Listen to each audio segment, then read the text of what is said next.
ආයිබෝවන් යාළුවනේ අදත් මං අරන් ආවා රසවත් ගුණවත් පානයක් වැඩි විදමක් නැතුව ඉක්මනින්ම හදාගන්න ආකාරය. අද හදන්න යන්නේ රසගුණ පිපිඤ්ඤ පානයක්. ඇත්තටම යාළුවනේ පිපිඤ්ඤ කියන්නේ ලෙඩ රෝග රාශියකට වගේම විටමින් බහුල පළතුරක්. එහෙනම් අපි දැන් බලමු මේක හදාගන්න විදිහ. අපිට අවශ්‍ය වෙනවා පිපිඤ්ඤ ගෙඩියක්, සීනි, ලුණු කුඩු, දෙහි, අයිස් කැට සහ වතුර. එහෙනම් අපි දැන් බලමු මේක හදාගන්න විදිහ. මුලින්ම පිපිඤ්ඤ ගෙඩිය හොඳට සෝදලා අරගෙන මේ විදියට කපලා තිත්ත කොට සිවත් කරගන්න ඕන. ඊට පස්සේ යාළුවනේ මේ විදියට කැරට් සුද්ධ කරන උපකරණයකින් පිපිඤ්ඤ ගෙඩියේ පුතු ටික හොඳට ඉවත් කරගන්න. පිපිඤ්ඤ වල vitamin A, vitamin K, vitamin C අඩංගු වෙනවා. පිපිඤ්ඤ ගෙඩියේ 95%ක්ම ජලය තියෙනවා.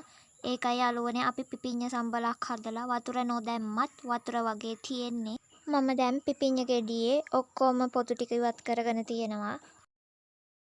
ඊට පස්සේ මේ විදියට පිපිඤ්ඤ ගෙඩිය දෙකට වෙන් කරගන්නවා. තව දෙයක් තමයි පිපිඤ්ඤ කියන්නේ වට්ටක්කා කොමඩු වගේ පළතුරක්. අපි ඒක එළවලුවක් කියලා හිතන් හිටියට.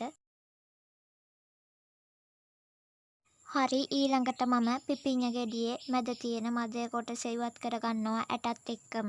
තව දෙයක් තමයි පිපිඤ්ඤ දිනපතා ආහාරයට ගත්ත කියලා ප්‍රශ්නයක් නැහැ. මොකද මේකේ ශරීරයට අහිතකර කිසිම දෙයක් අඩංගු වෙන්නේ නැහැ. ඒ විතරක් නෙවෙයි පිළිකා වලින් බේරෙන්න රුධිර කැට ගැසීමට පිපිඤ්ඤ ගොඩක් වැදගත් වෙනවා.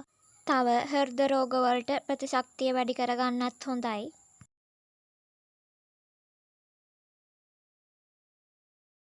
හරි යාළුවනේ ඊළඟට මම මේ විදියට පුංචි කැපලි විදියට කපා ගන්නවා.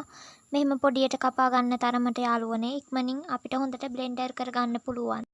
මේ තියෙන්නේ ඒ විදියට කපාගත්තු පිපිඤ්ඤ ටික. ඊළඟට මම බ්ලෙන්ඩර් කප් එක අරගෙන පිපිඤ්ඤ කැබලි ටික එකට දාගන්නවා.